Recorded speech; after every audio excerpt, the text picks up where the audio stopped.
Walk up and show the camera. Just walk by. Bigfoot. Found a squad. Squad. For example, we want to find the derivative with respect to x of, let's do 1 over x minus 3 sine x. 1 over x has made another appearance.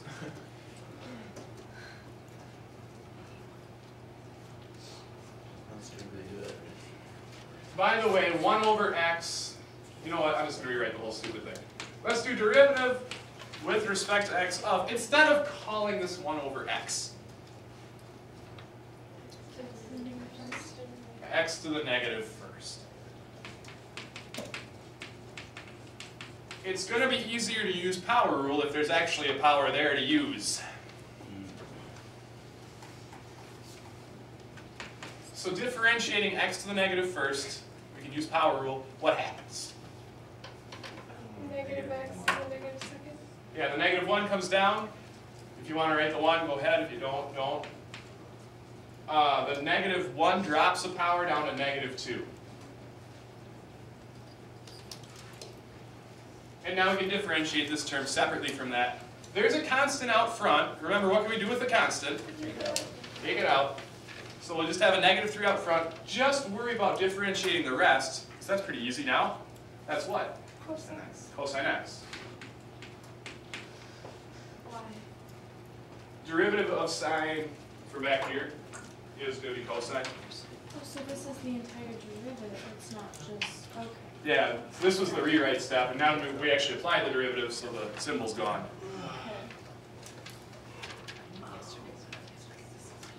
And I'm just going to clean this up. On the homework, if you haven't already, you might want to go back. I'm going to be looking for you just to kind of get used to going back and forth between writing things with negative exponents and writing things not with negative exponents. Show this as a positive exponent at the end. It's good practice to be able to go back and forth. So this is really like negative 1 up top with an x squared on the bottom. And then minus 3 cosine x would be your derivative. So you really can't do anything.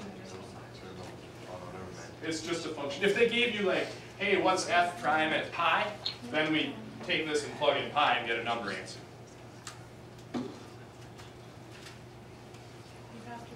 Thank you. I was trying to subtly get away with it. I appreciate you pointing it out to everyone. All right. One more example for today. It's a good one though. It's a good one. F of x equals sine x plus cosine x. Now, we want to find, so there's first derivative, that's f prime, second derivative is f double prime, third derivative is f triple prime. Anything beyond that, kind of like Roman numerals, after 3 marks, they're like, move on to something else. There's too many single little marks here. Roman numerals, they use IV for 4. We're even quicker in calc. They just say, put the derivative superscript in a set of parentheses. So if you want like 5th derivative, you just put f parentheses 5 of x. We're going to do the 103rd derivative. So we should get done with this sometime this week. Hopefully. This is the 103rd derivative. All right. Hope you got a Snickers bar in your system. It's not yourself when you're hungry. Unless you're allergic to peanuts, in which case just go be hungry. Just be hungry. It's fine.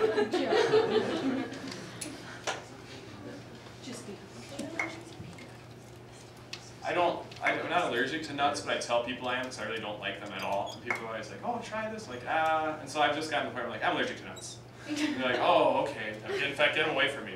Well, now it's going to be on YouTube. So I know. Well, no one's going to watch this, so we'll be fine. But I was at my parents' house yesterday, and my dad, who's known me for most of my life, if not all of it. I don't remember the very early years. And he's like, standing there, and he's like, "Oh, you want some almonds?" I thought he was joking, so I looked at him, and he's like,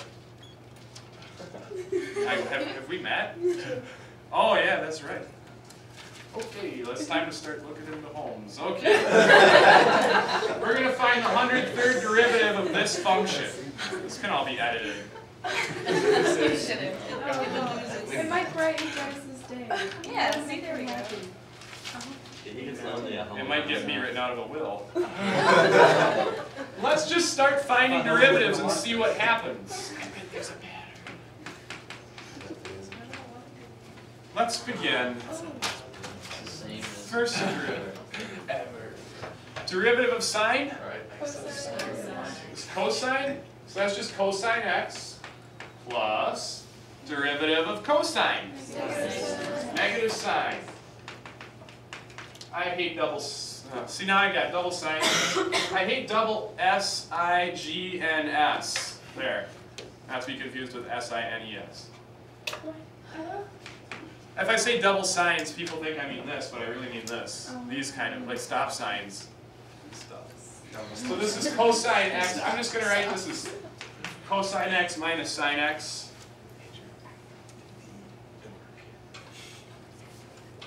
You ever see the movie Naked Gun? The climactic scene where he's trying to woo the woman he loves at the end of the baseball game when they're trying to kill the Queen of England. It's a really great movie. And he's up on the Jumbotron somehow and he's saying, she's been hypnotized and she's doing crazy things. He's trying to talk her back to reality. It's not a serious movie.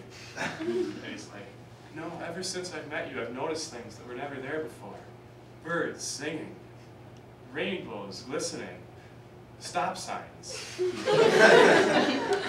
I watched that movie about 100 times before I caught that line. Totally worth it. Let's get the derivative of the derivative. That'll give us the second derivative. Derivative of cosine we get.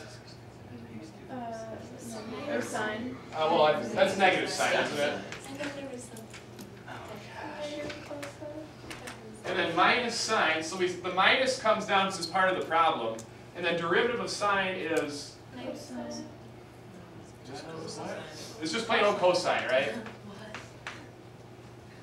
2 down, 100 something to go. It just repeats itself. Wait, why is it just plain cosine? I was just writing it down. You're the person who was coming out of the movie while there's a line going, wow, I can't believe the butler did it.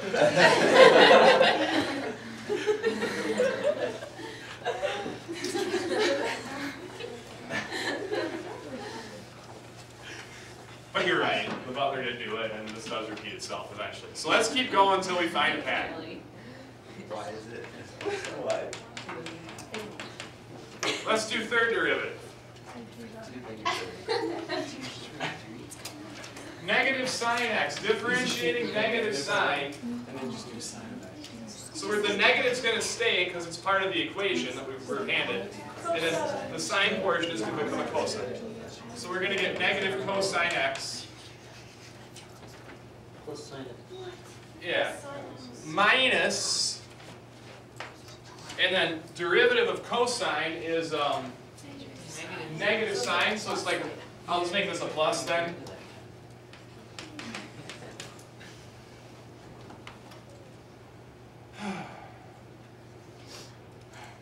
Let's do the fourth derivative.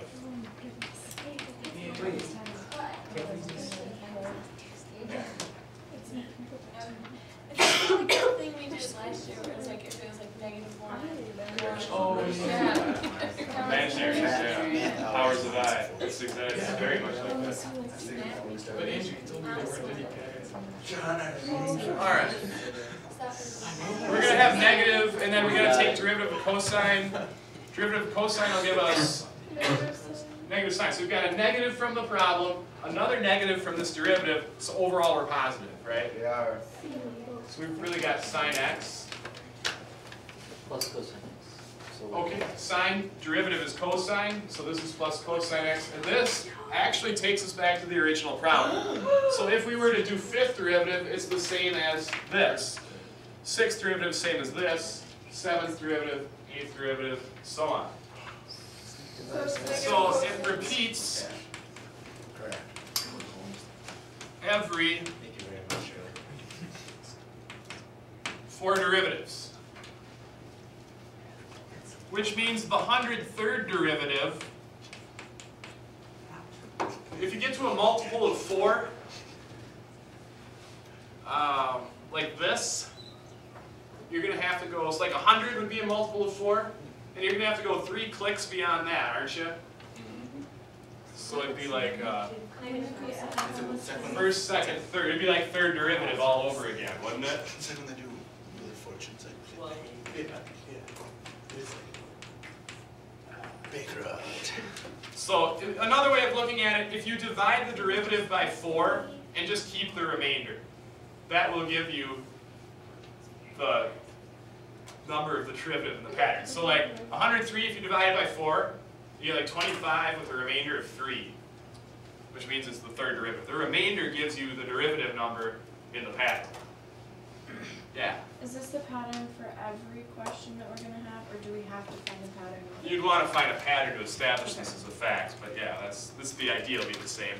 The third derivative we said was negative cosine x plus sine x. Yeah.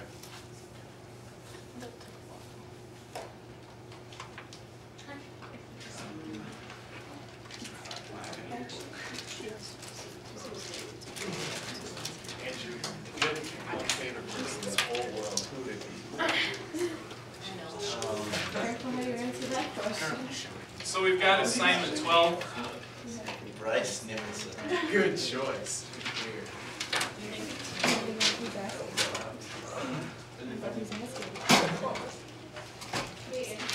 On 115 to 118.